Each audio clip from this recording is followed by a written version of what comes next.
The result was you were very unhappy or you felt cheated, right? And somebody thought it is worth something and just put, there's this much and then it's actually worth so much more. You felt very fortunate, very delighted and all that. And somebody thought it is worth $1,000. I mean, these people bid $1,000 for a brass cup. Unless it was so, like, and then you don't care about money. I was like, why will you pay $1,000 for a brass cup? Anyway, so you thought it is something and you got what you wanted. And so you're actually saying you feel happy. But actually, research has shown that, okay, let me ask you this question. You go to a Walmart store, okay, and you go to buy a brass cup in Walmart store. And the brass cup price is written $2.50. Right? You go there, you pay in the store, and you get the cup. Do you feel very happy? It's a store, right? There's a price, I paid for it, and you're like, neither are you happy nor you're indifferent because you just paid what it's worth.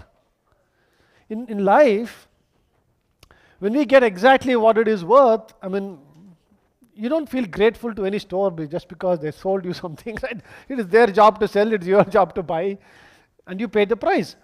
If it was worth more, they would have charged you more too. They know, they do enough research to find out how much something is worth and charge what it is worth, right? So, in life, it is the value of something, right? The value of something, anything that you get, depends upon whether two things. Whether you are grateful for it, right? Value of something depends on whether you are grateful for it, or the other side of it, whether you think you deserve it.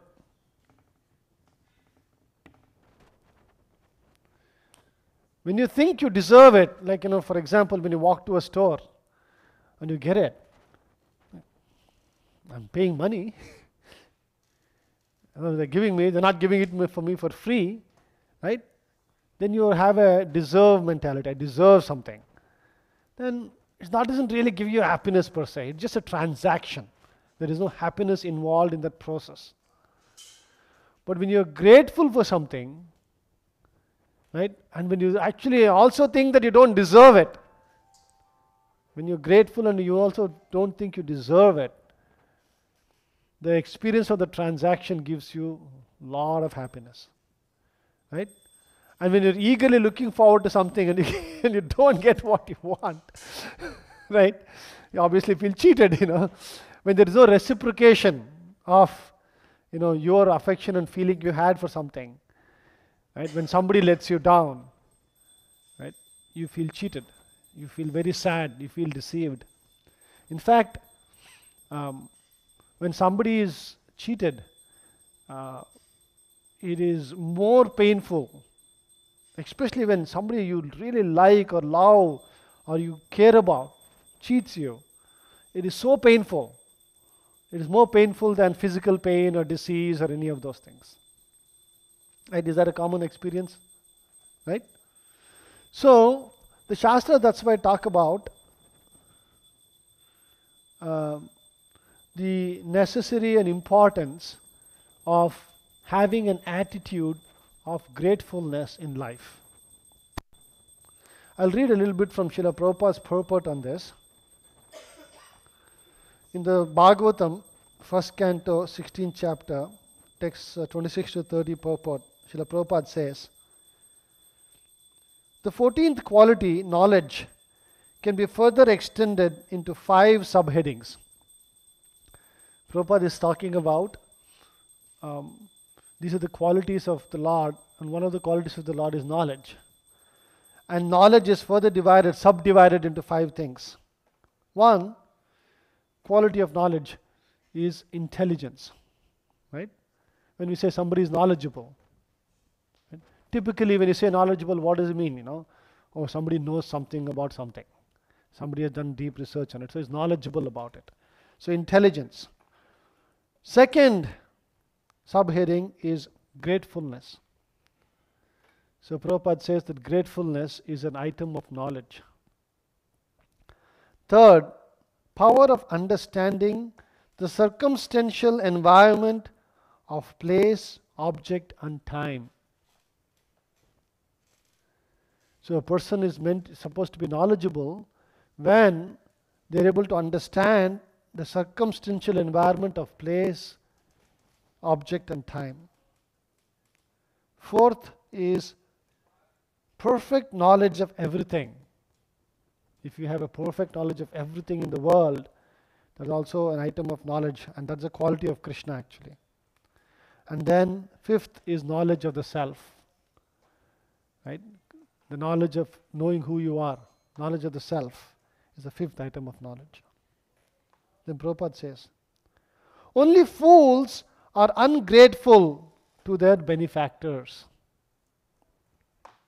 The Lord, however, does not require benefit from anyone beside himself, but he is beside himself, because he is full in himself. Still, he feels benefited by the unalloyed services of his devotees. So the Lord is Purna Midam, right? He's Purna. He's full in himself. But despite being full in himself, when somebody renders service to him, he feels grateful to him. The unalloyed services of the devotees. The Lord feels grateful to his devotees for such unsophisticated, unconditional service, and tries to reciprocate it by rendering service. Although the devotee also has no such desire in his heart. Let's read it again. The Lord feels grateful to his devotees for such unsophisticated, unconditional service, and tries to reciprocate it by rendering service, although the devotee also has no such desire in his heart. The Lord is looking to serve his devotees. Can you imagine that? The Supreme Lord you want to serve him, but he wants to more, he wants to serve you. But we should not be obviously looking for it. Right? The transcendental service of the Lord is itself a transcendental benefit for the devotee, and therefore the devotee has nothing to expect from the Lord. On the assertion of the Vedic aphorism, Sarvam Kalvidam Brahma, one can understand that the Lord, by his omnipresent rays of his effulgence called Brahma Jyoti, is all pervading, inside or outside of everything, like the omnipresent material sky, and thus he is omniscient. So Srila Prabhupada talks about the mood with which the Lord itself reciprocates with his devotees. And it is very important that we always remember that the Lord is so eagerly looking forward to serve us when we are trying to serve him. And so gratefulness is a very, very important quality. Right? Now, in the description of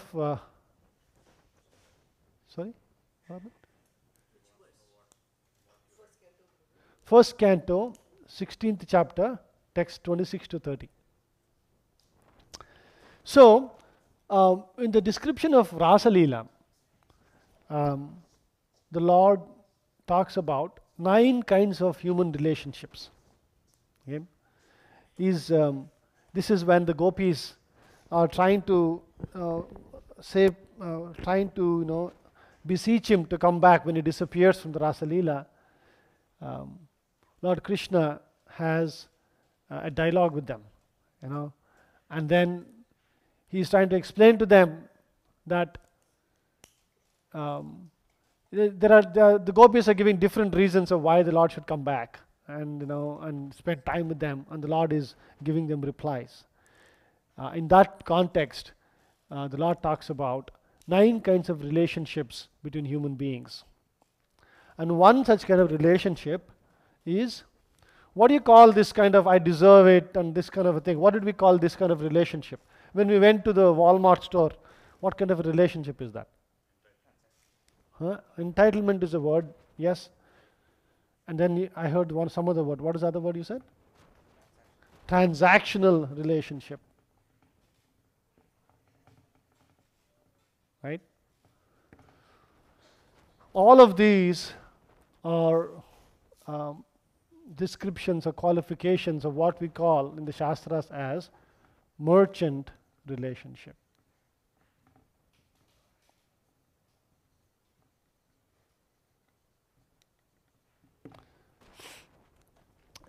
See, one of the pitfalls of devotional service is we can end up having a sort of a merchant relationship with the Lord.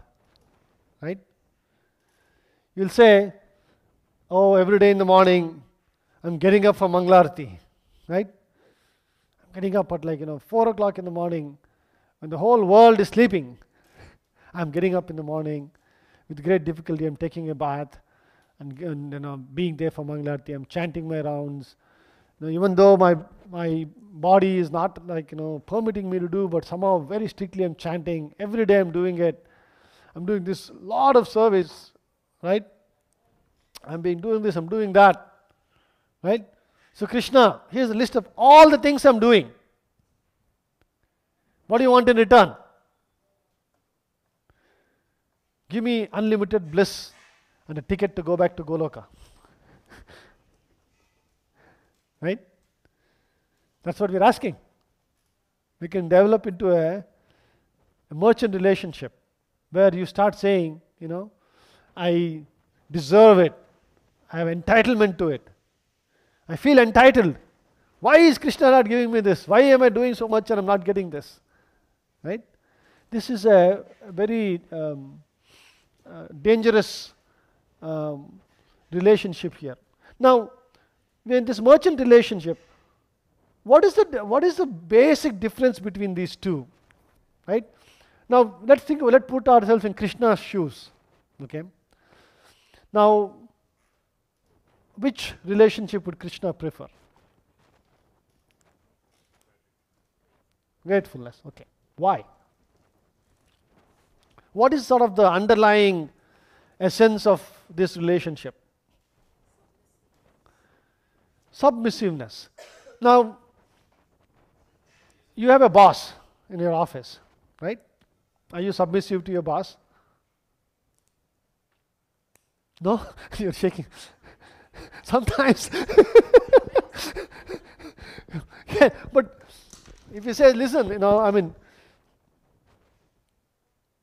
this you have to do this, you are submissive, right? Is that called, is that the reason why it would be called a great relationship? What else is happening here? What is the underlying essence of this relationship? Love. Right? In fact, and what is definitely lacking over here, there is definitely no love over here. Right? In fact, the Shastras talk about, it's very interesting, I'll just read. There are 3 aspects of love. Right? Why is Krishna wanting this relationship? Because there is underlying essence is of love. Unconditional love. Right? And that is why, we want to serve the Lord. We are very grateful for the opportunity to serve the Lord. Right? Now, the Shastras talk about there are 3 things that are typically present in love. Right? When you love somebody, let's think of some examples. Right? What typically comes to mind when you love somebody? What is happening? You want to please them. Then what else is happening? You said something? You want to give some You have to give some gifts to them. Yeah, so this is basically how you want to interact with them, right? You're talking about how, I'm talking a little bit more deeper, right? Sorry? No expectation. This is sort of interactions.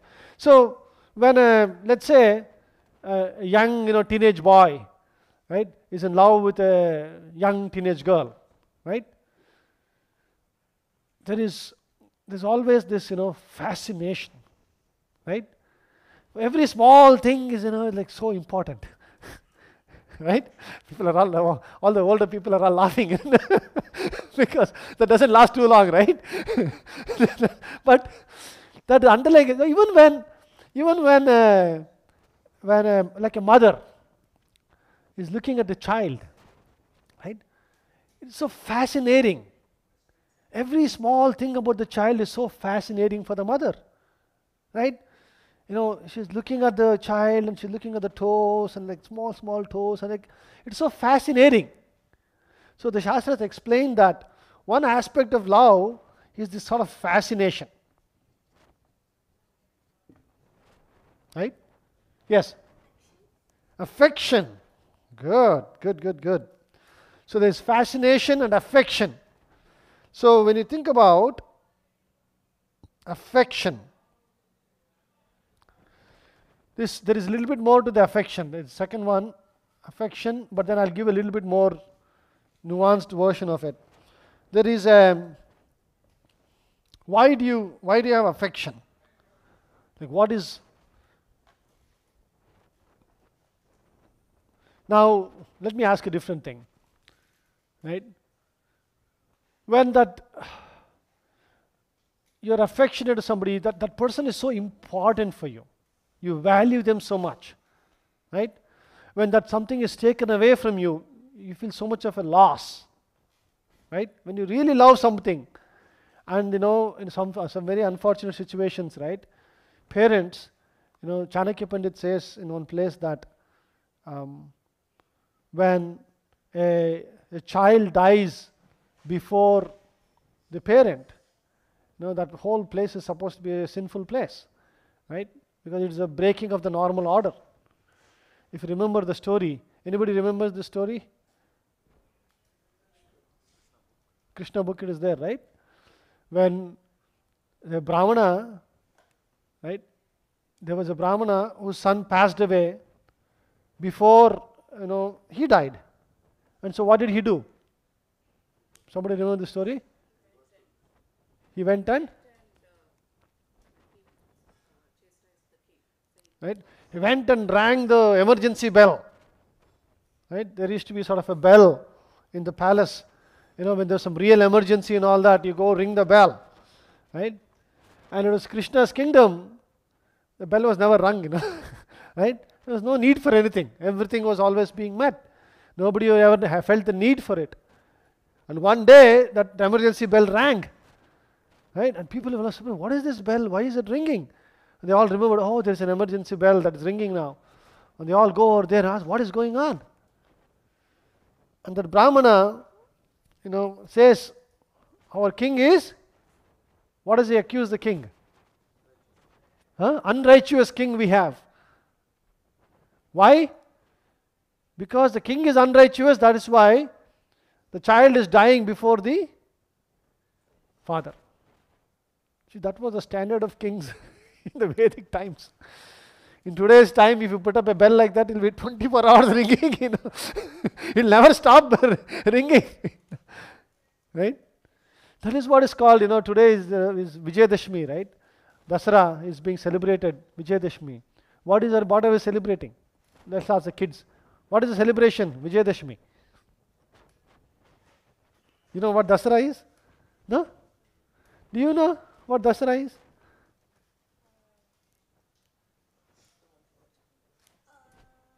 Try, whatever you know. Dasara, whose name is it being celebrated? Dashrath. Good try. But you're pretty close. Which form of the Lord are we celebrating? Rama. Right? And then, Ravana. Right? Vijayadashmi. Good boy. Good job. So basically it is celebration of the victory of Rama or Ravana. Right? And then when we hear about Lord Ramachandra, we keep hearing this word Rama Rajya. Right? A very virtuous kingdom. Prabhupada always used to say, everybody wants Rama Rajya, but they don't want Rama. Right? Nowadays, like so many politicians will say, oh, we'll do Rama Rajya and all those things. But they don't want Rama in their lives, but they want Rama Rajya. So like that, in this situation, righteous king, is supposed to take care of all those things. Right? Now, long story short, that when that Brahmana lost the child, right, there was so much of pain, right, so much of anguish. Why?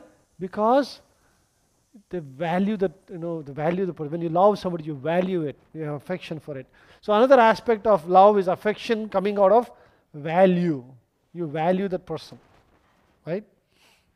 And then the third aspect is value or it is important, right? Now, another aspect of love, if you go back and think about, when you love somebody, there is another aspect. There is a value and importance given. There's fascination with the person. There's a third aspect that happens in love. Can anybody think of any other key things? Selflessness, right? You're saying selflessness. The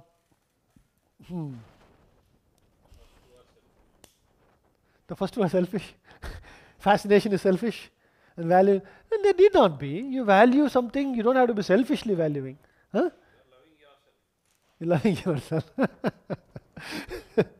No, but you can have fascination for something without being selfish about it. You can. I mean, you can give some value to it and without not expecting anything in return. You're valuing something.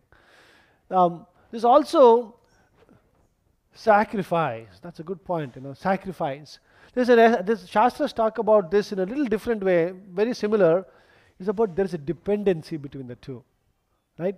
When you love somebody, you know that you can depend on them, right? There is they know that they're there for each other. When you say they're all there for each other, right?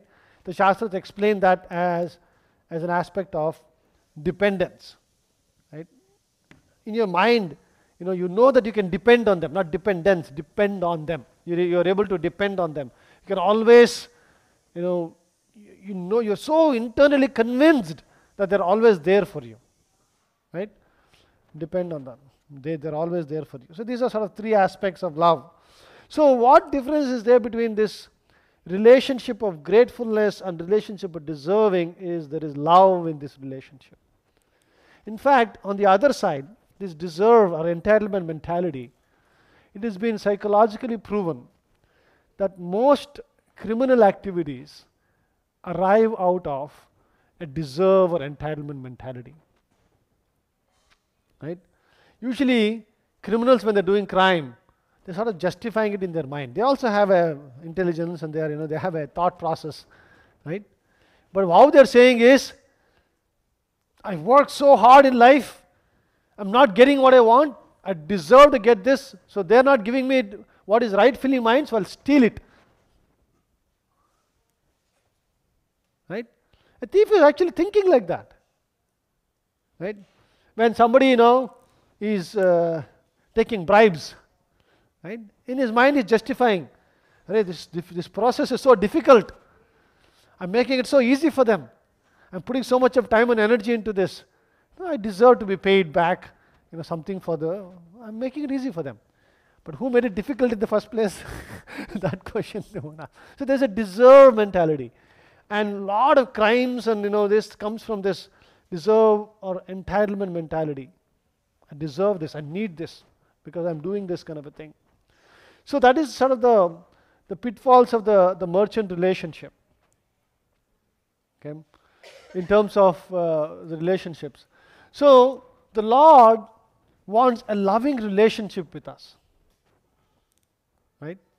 Now, there is a very fine balance. When you're trying to love the Lord, right? There is a very fine balance between you being grateful and you are looking for this, but then what do you need from the other side for love to be established? Right? You are grateful, you are this thing. What is it? You need a reciprocation from the other side, right? So that's why when we are serving the Lord, right? We are to be grateful for the service. We are this, but we can't forever continue doing that unless there's some reciprocation from the Lord also, right? Do you agree? There's a difference though. if it is purely I did this, that is why I need the reciprocation. This is exactly the point I was trying to make. It's a very fine line between deserve or entitlement mentality and looking for a reciprocation, true genuine reciprocation from the Lord. Right? Very fine line is there. Most of us end up in falling into this transactional thing. I did this, so God has to give me this. Right? I work so hard, I'm doing so much service. Why is God not recognizing? Or why, God is little, why are, temple authorities not recognizing? Or why is my spiritual master not recognizing? Like, the kind of entitlement mentality that comes. So, but the very important point though, there is a very fine line that separates the two. So, you have to tread the line pretty much. But who can be a better reciprocation person than Krishna? Right? If you think about the different pastimes of the Lord, He is so eagerly waiting to reciprocate the love of the devotee. In so many parts of the Shastras, we see this being actually demonstrated as well. Right? Can somebody think of very extreme form of reciprocation of the Lord? Very extreme form. When normally we wouldn't reciprocate, Krishna reciprocates in some of Krishna's pastimes. Can somebody think of examples? You're answering too many. You stayed away, went to the answer. Prahlad Maharaj, can you explain a little bit more? Extreme in the sense that he didn't even expect the Lord. He was just chanting the names. I was saying a little different way. When we are reciprocating with the Lord, with love with somebody, we wouldn't go to the extreme that Krishna goes to in terms of his reciprocation. And so I'm looking for an example of that. Any examples? Prahlad Maharaj, no matter all the problems he was put through, still he didn't think whether I will leave or not. Yeah. I'm talking about Krishna's reciprocation. I'm not talking about Prahlad Maharaj's love for the Lord. That Krishna can see, right, how much he surrendered to him, Yeah, unflinching faith. absolutely. And that's a great example for, if you're saying devotee and Krishna, that's a great example for devotee who is unconditionally serving Krishna, Prahlad Maharaj. But I am asking for an example where Krishna is reciprocating in such a high way, even though this devotee is not doing much. Ajamila. What is that? We are examples. So, Ajamila. Well, Ajamila, let's talk about this. What was Ajamila doing? Ajamila was calling out for his son Narayana, and when the Lord reciprocates. But that is, sort of he is neutral and is calling out son's name, Lord is reciprocating. Good example. But there's even more extreme example. Killing the demons and they getting Liberated. Right? He already gave the answer. Many of you didn't hear. Putana or Kamsa. This person is inimical. He's just thinking of Krishna in a very inimical way. Right? Suppose, let's say, you have many people in office, you have an enemy, right? Right? Now that enemy is always looking to trouble you in the office. And if every different opportunity they'll get, they'll somehow put some this thing. They're always thinking of you to trouble you. Are you delighted about that they're thinking about you? No. You feel hatred towards them. Why? Because they're trying to think of you and to trouble you. Kamsa, what else? What was he doing? Every day he's thinking of Krishna, how to kill Krishna. But what does the Lord do in reciprocation? What does he do? Lord feels happy? But what does Lord give him? Liberation. If Krishna is going to reciprocate with somebody who's every day thinking of Krishna inimically, think about the love and affection he'll have for somebody who's thinking of him favorably. Right? However small way we think of, however this thing, right? There cannot be anybody more reciprocating than the Supreme Lord. Our problem in not recognizing and appreciating and every day feeling bliss and joy about it is because why don't we feel joy and bliss about the Lord's reciprocation in our lives? We feel we deserve it. We're entitled to it.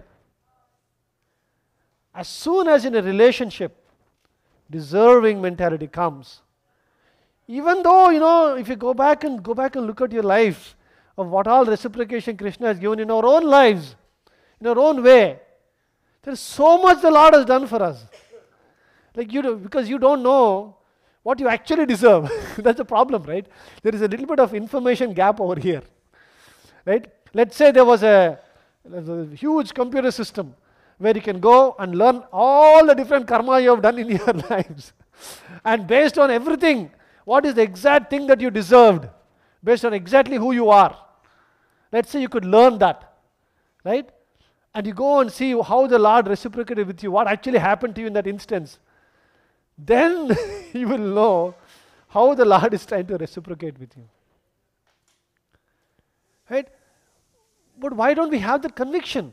Because even though we're not able to see, but why don't we have that conviction? Because if the Lord shows that, then the whole love goes away. It becomes again a transaction. The Lord is doing so much for me. That is why I should love Him now. It becomes a transactional. See, that is why the Lord is actually waiting for you to unconditionally love Him. Right? And that is the nature. We should be convinced. The Shastras say this in so many places. You can see the instances about Krishna, how he deals with demons and people who are trying to kill him.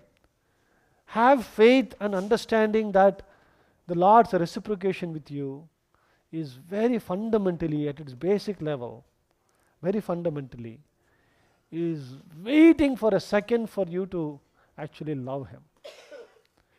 And He's waiting to reciprocate with you in a very, very deep and intense way. Okay. What time did we start? Anybody knows? About 8:10 or something? 8:15. So we should be wrapping up. I'll just wrap up with one other thought. Of this in terms of gratefulness. The Shastras actually define the attitude of gratefulness in 3 modes. Okay, so there's gratefulness in the mode of goodness, passion, and ignorance. Right? Gratefulness to God can be in these 3 modes. Okay. Can somebody give an example of being grateful to God in the mode of ignorance? What does mode of ignorance mean typically?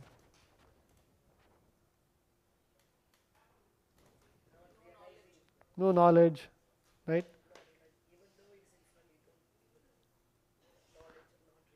Yeah. Think of some people who are grateful, and that gratefulness is actually not such a highly appreciable thing. This is called gratefulness in the mode of ignorance. Can somebody give an example?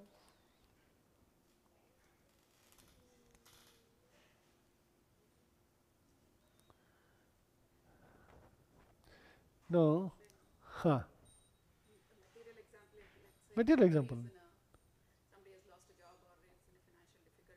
Huh. So he gets, unexpected wealth. They're grateful. He's like, okay, grateful, but again he thinks, okay, maybe I am. I'm talking about people who are grateful to God.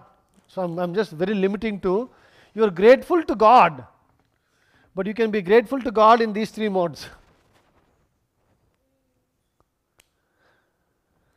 See, for example, if a thief robs a bank, okay, and then he doesn't get caught.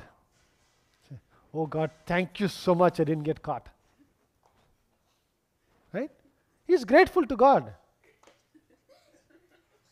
I mean, do you think he's not actually? He's actually genuinely grateful to God. But that gratefulness is the mode of passion. Ignorance. Because you're doing something wrong, and then you're still grateful to God, thank you for letting me do this. There is gratitude there is a level of gratitude, but you're grateful for something wrong you have done, which is this. So that is that is in the mode of ignorance gratefulness. The other one that you gave, right? You are in difficulty, and God gives you something, you're grateful to Him. There's a very give and take relationship continuously. You ask for something, God gives you, or you ask and this. That's a sort of a gratefulness in the mode of passion, right? Most of the what is it? When you ask for something and God gives you, that is called gratefulness in the mode of passion. That we will do 10 coconuts. Most religions in this world, that is a predicament. You take nice care of me, I'll give you this. You get me, this, get me a promotion, I'll give you 10 coconuts. Seriously, how much money are you going to get? You're going to get 10 coconuts for that.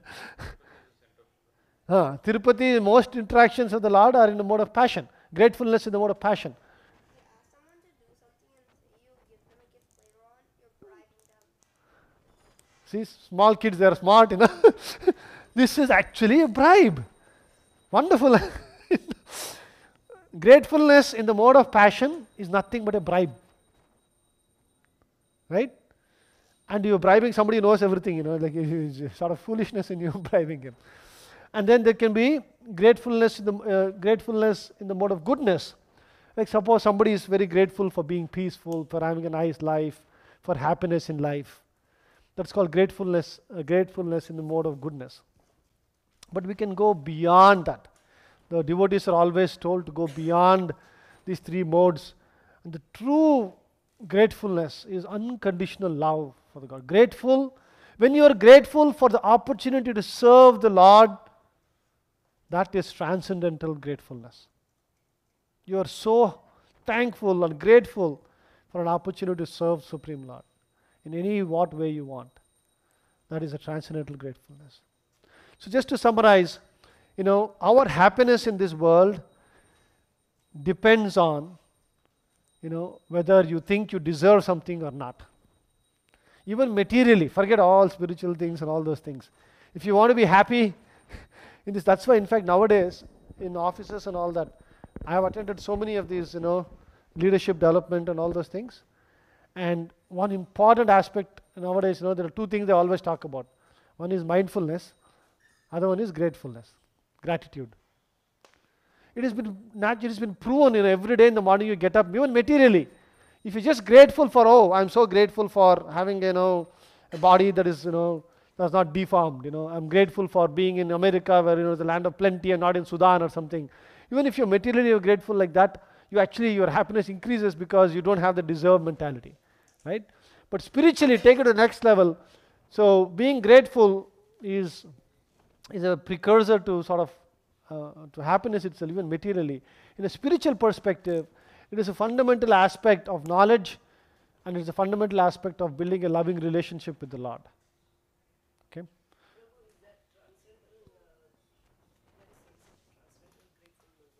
Correct.